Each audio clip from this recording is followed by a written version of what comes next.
What's up, y'all? It's your boy eBay Predictions in the building. I'm gonna be breaking down Holm versus Irene Aldana on Fight Island 4. I'm assuming that's what it's called. Um, this is a great fight. I know a lot of people are saying this is a snoozer. I really am actually kind of excited for this fight. This might end up being a snoozer, but I think in the hopes that Irene Aldana can make this an exciting fight. I think this can be a really, really good fight, and I think she can push Holm, to a good fight. But let's look at the stats. Holm comes in 13-5. She's the number 2 bantamweight in the world.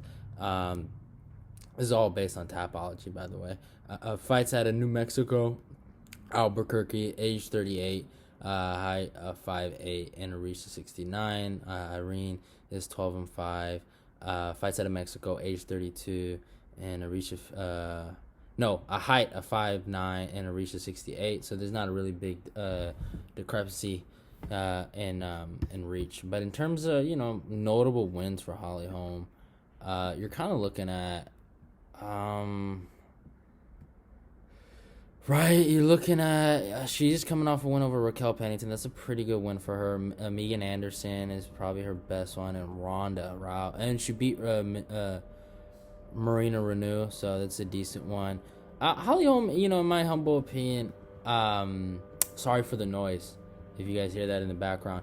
Holly Holm I feel like, hasn't had the greatest run in the UFC, right? But we all think she's really good, which is really interesting. I've never understood that, like, oh, she's really, really good. Man, if you look at some of her losses, right, to Misha Tate, that one, I thought that it was a competitive fight going into I think the fifth, right? That's when she got choked out in the fifth. She lost to Valentina Shevchenko pretty handily. Jermaine Durandamy is the one where you're like, she won that fight, but it was decently pretty close. Chris Cyborg just kind of bullied her, and Nunez destroyed her. So, yeah, I always thought that was kind of interesting. Irene Aldana, in terms of notable wins, um, I love that win over Caitlin Vieira. The way she knocked out Caitlin Vieira, she beat Beth Cochea, and I think, what am I looking for? I guess Vanessa Melo, Melo or whatever. But in terms of losses, she has losses to Raquel Pennington, losses to Caitlin Chukagian via split decision, losses to Leslie Smith, Tonya Evinger, and that was a while back. But when I look at this fight, I usually kind of look at the most recent fights, right? So I'm really looking at the Holly Holm fight with Raquel Pennington, and I'm really looking at the Caitlin Vieira fight with Irene Aldana, man. And I'm really puzzled when I hear a lot of things about Holly Holm and her boxing ability, and she's a great boxer. She has a lot of great boxing accolades, but if you go look at her last boxing bout, actually, the girl who knocked her out, Annie Sophia Mathis, I think that's how you say her name. She got destroyed in that fight, right? And when I look at a girl like Irene Aldana, she's a boxing heavy girl, man. She's really fun. She's a really fun fighter to watch. The knockout she had over Caitlin Vieira was really impressive. Her and Alexa Grasso make fights really interesting, I feel like. For me, as as a fight fan, I don't discriminate against people, and I shouldn't say discriminate. I don't discriminate male fighters for winning a lot of their fights by decision, right? Dominic Cruz won a lot of his fights by decision. I love Dominic Cruz. Corey Anderson, I knew a lot of people attacked him for that, but he was winning a lot of his fights by decision. I feel like if you win by decision, sometimes I'm talking about male fighters right now, it proves that you're really the better fighter, right? And if you win by a KO or a quick finish, you're kind of like, man, I don't know if you're the better fighter of the two, right? But it's kind of the opposite for me and these females. And I see so many decisions out of these female girls.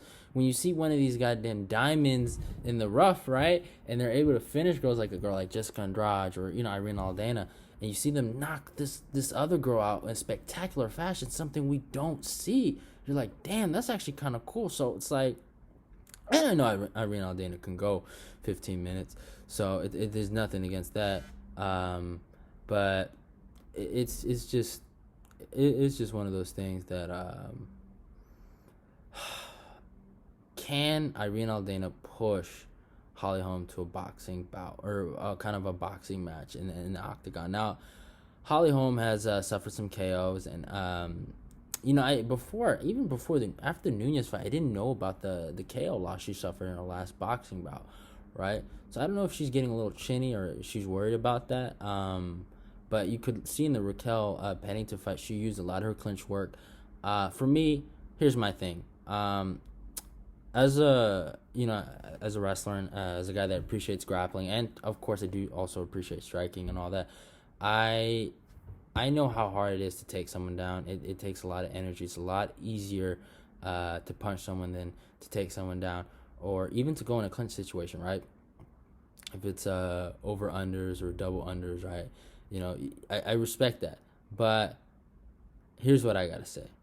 Even in wrestling and even in grappling tournaments, there's something called passivity rules, right? I can appreciate a girl like Holly Holm using her grappling to win the fight against Raquel Pennington. But I'm sorry. Even in wrestling, you cannot do that. That is called stalling. You cannot, even if you're, like, and I'm not talking about a takedown. You're in a sin collar grip, right? You're like this, right? And you're grabbing the sin collar grip, right? And you're not moving, or you're not being aggressive, right? And going for a takedown or doing anything, they're gonna take points away from you. I've had that happen to me. That's what Holly Holm was doing to Raquel Pennington for 15 minutes straight. All right? And now, is it Raquel Pennington's fault for not fighting and getting out of position and trying to win the fight? Yeah, you can blame her too, but that is a form of stalling.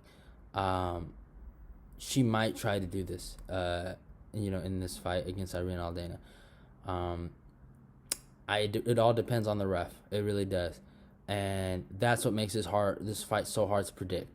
I feel like Holly Holm does have a distinct, not a crazy advantage, but it is an advantage nonetheless in the grappling sense. She showed it against Megan Anderson. She was able to take her down quite a bit.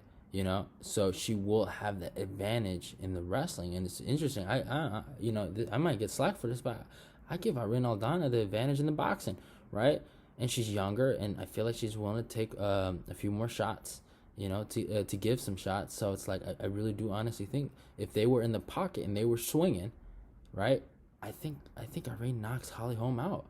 I'm praying to God Irene can do this, but the problem is my head is telling me that if a referee, is like on the Joe Rogan bullshit, and obviously I've never competed in a jiu-jitsu tournament, so I actually kind of wonder what their rules are in terms of passivity rules. But I feel like pretty sure even in a no-gi or a gi tournament, right? You can't do that. Like there are passivity rules. Like I swear to God, it's insane. In MMA, they're able to get away with this, and even if you complain about it, you're almost talked down to if you're like some only fan of striking, or if you don't know MMA or whatever. It's like, dude, the guy is stalling. It's a form of stalling, And sorry for it's my phone. Someone's blowing up my phone, but that's what it is.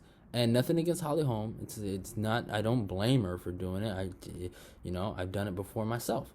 But when I do it because I'm tired, or I do it because I don't want to expend a lot of energy, or do it because I'm kind of scared that the opponent might do something to me that I can't do nothing about. So I don't know if she was scared of Raquel Pennington or what, even though she had a win over, which is kind of interesting. And I don't think she was scared. I don't want to get that opinion mixed up, but I could see her doing this to Irene Aldana, but I'm gonna shock a lot of people, man. I am going Irene Aldana. I think she gets the knockout. I'm going first round KO. Am I going first round KO? Let me look at my prediction. Let's see. It's taking forever.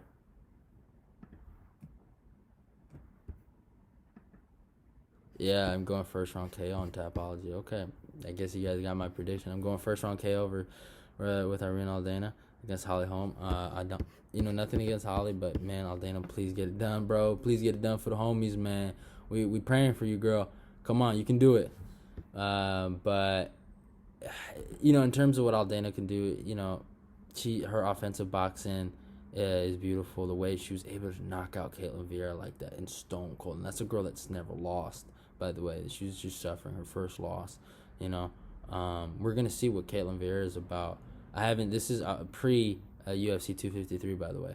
But we're gonna see what Caitlin Vieira is about when she fights Sujara Eubanks. So maybe we're gonna see how much damage she took from that Irene Aldana fight. But Vieira was ranked really highly. She was like number 5 or something like that. And I think she was coming off a win over Kat Nzango, and has wins over Sarah McMahon. So 2 former girls that were pretty good. And the way she hit Caitlin Vieira with that step-in lead hook was so beautiful. And just the power, man, that girl got. So, yeah, I'm hoping. This might sound a little mean to Holly Holm, but I'm kind of hoping she gets knocked out. And I just think Aldana can do it. But I'm telling you, Holly Holm can win this fight. She can win this fight via decision. So if you really want to play it smart, I'd probably play it smart and go with Holly Holm via decision, via grapple fuck. But I think I'm rolling with Aldana. I'm rolling with Aldana. I'm rolling with my girl, my Mexican girl, to get it done. But yeah, that's it for the video. Hope you guys enjoyed. Go follow me on Instagram, eBay Predictions. I have my own Instagram on there. Go follow me on Twitter. I hope you guys enjoyed the video, and I see y'all. eBay Predictions is out.